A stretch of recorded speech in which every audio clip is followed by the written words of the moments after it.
Bonjour à tous et merci si vous nous rejoignez sur Télé Djibouti. Voici le principal titre de cette édition du 15h.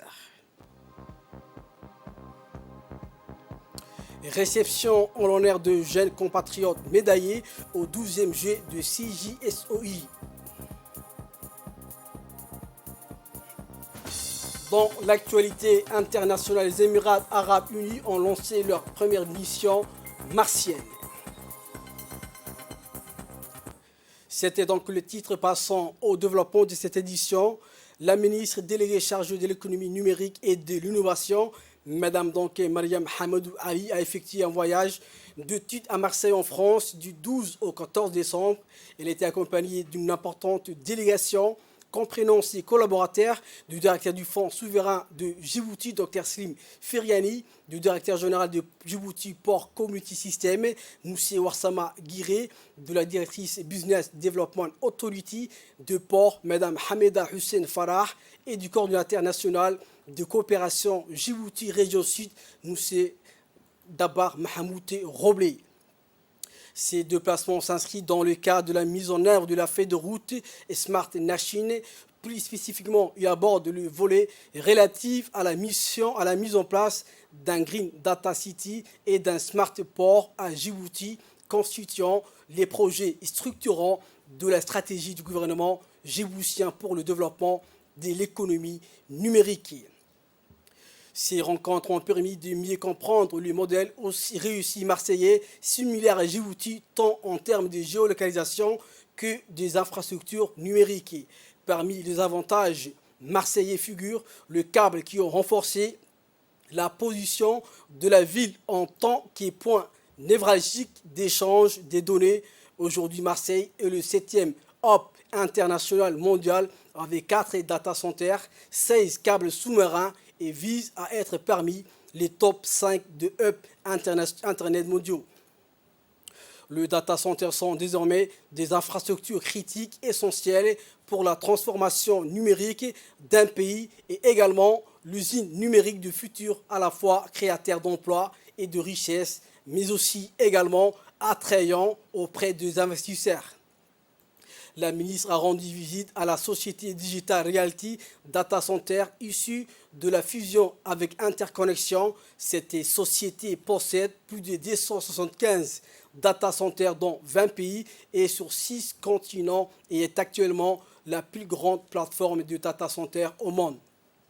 C'est pour cette raison qu'on l'appelle la ville passerelle. Cette rencontre a été suivie par un déjeuner de travail avec le responsable de l'entreprise CETEC.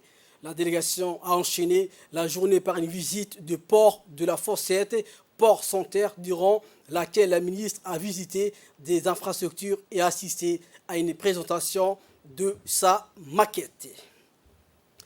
Également dans l'actualité, le secrétaire d'État chargé des sports, M.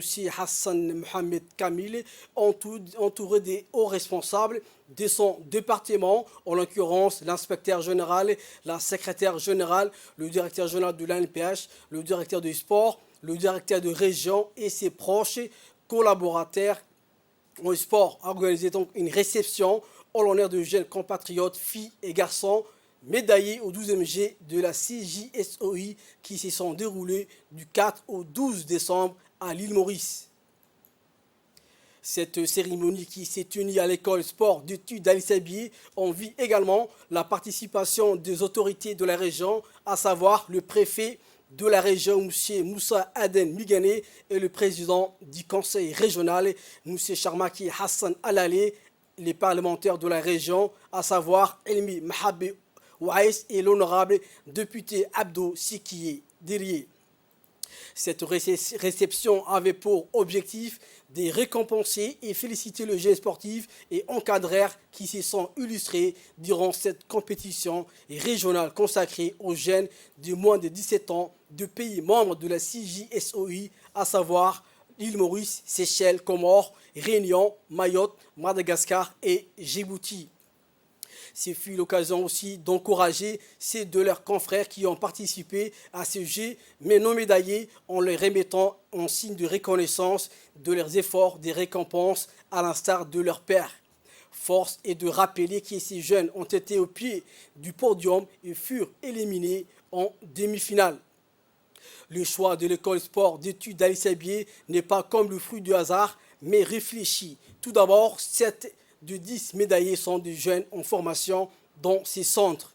De ces faits, l'honneur revient à cette institution et sportive qui ne cesse de former des athlètes élites depuis sa création par le président de la République, Ismaïl Oumar Guelleh. Ces projets nobles d'implanter un centre de préparation et de formation pour la jeunesse djiboutienne est en particulier celle d'Assajok, réputée pour l'athlétisme, fut une énorme réussite et satisfaction. Et tout le mérite revient à son Excellence, le président de la République, Ismaïl Oumar Guelleh. Dans l'actualité, donc également, cérémonie de la pose de la première pierre du projet de construction de l'école primaire de Hibalé dans la région d'Arta. À son arrivée, M. Utsuka Umio, ambassadeur du Japon, accompagné par plusieurs membres de l'ambassade du Japon, fut accueilli par le préfet de la région, le président du conseil régional, le député de la région, le directeur général de l'enseignement du MENFOP, le directeur du projet du MENFOP, le directeur des ressources humaines du MENFOP et également le secrétaire général de l'association Synergie Rurale, M. Hassan Miguel Ateye. Après les allocutions des personnalités, l'occasion pour la délégation de poser la première pierre d'une école de base qui permettra de rapprocher l'offre d'éducation des populations rurales. Ces projets vont permettre aux habitants de la localité de Hibalé, de Beita Moussa Touré et de Jirmalé de trouver une école près de chez soi. L'égalité d'accès à une condition nécessaire de l'égalité des chances acquis en triomphe. L'ambassadeur s'est offert un bain des foules parmi la population qui l'attendait avec de ramées, d'oliviers et de chants de danse pour lui dire toute leur reconnaissance et leur gratitude. Après quelques mots de bienvenue, les figures d'Arta présents à la cérémonie ont procédé à la pose de la première pierre. La cérémonie s'est clôturée par des chants et des danses traditionnelles. Plantation des centaines d'arbres dans le cadre du projet de la muraille verte. Les valeurs d'une association ou d'une institution se mesurent dans la capacité à aider les autres. Nous avons su avant tout que la ruralité, c'est la République. Enfin, je voudrais remercier toutes les personnes qui ont contribué, de loin ou de près, à ce projet. Dans l'actualité également, le ministère de l'Éducation nationale et de la formation professionnelle a organisé la célébration de la journée mondiale de la langue arabe au sein de l'école Irshad. Outre la directrice de l'école, Mme Halima Mohamed Othman, et son administration, le président du conseil d'administration, M. Qassim Ali, le représentant du MENFOP, M. Mohamed Moussa, ainsi que des invités de marque ont pris part à la cérémonie. Des invités de marque et un public nombreux ont fait salle comble lors de la cérémonie qui était placée cette année sous le thème de la langue arabe et les sciences. Une belle animation culturelle suivie d'un court métrage sur les progrès de l'enseignement de la langue arabe a ouvert le bal. Puis ce sont les officiels qui se sont exprimés, à commencer par le poète M. Ibrahim Daoud et l'écrivain Mahmoud Chami, qui ont longuement loué la langue arabe comme étant une langue belle et riche de ses particularités. Ils ont surtout mis l'accent sur le fait qu'elle est la langue du Saint-Coran et qu'elle jouit du sceau divin et de sa protection pour la sainte révélation.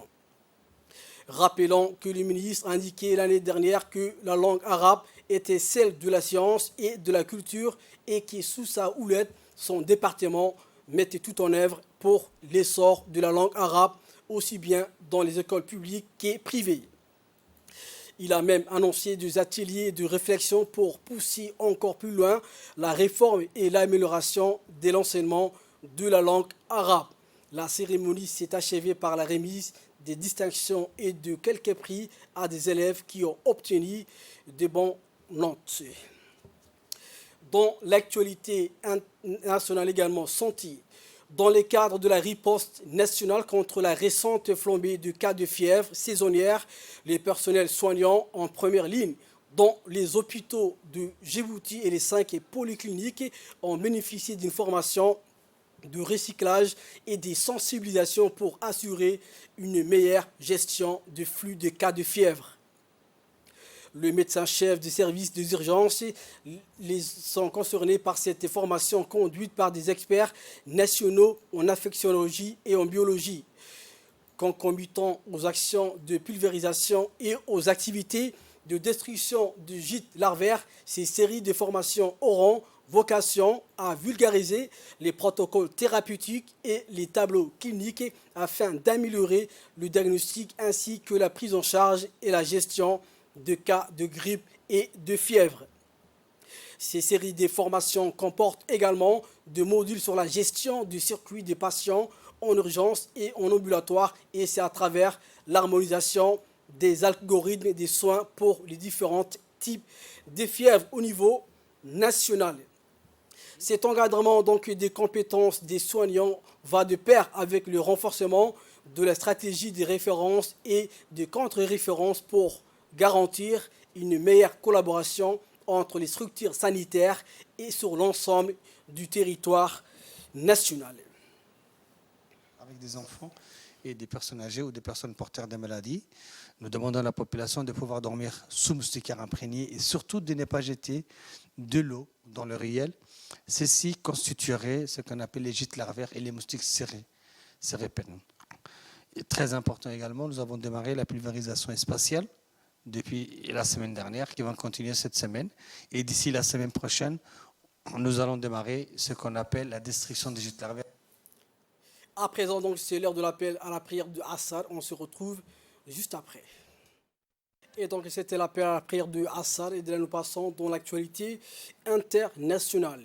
Il y a plus d'un an et demi, en février 2021, la mission martienne des Émirats atteignait la planète rouge en plaçant en orbite sa sonde Hope.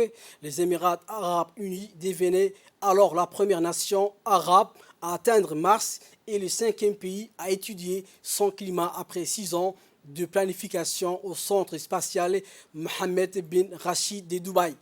Les Émirats ont inséré Hope autour de Mars 7 mois après le décollage de la mission au Japon le 20 juillet 2020. L'appareil est actuellement en orbite pour une année martienne, soit donc l'équivalent de 687 jours sur Terre. C'est aussi la première fois que la communauté scientifique internationale dispose d'une vue complète de l'atmosphère martienne à différents moments de la journée au cours de différentes saisons. C'est ainsi que s'achève notre édition. Merci de nous avoir suivis et de votre fidélité sur Télé Djibouti.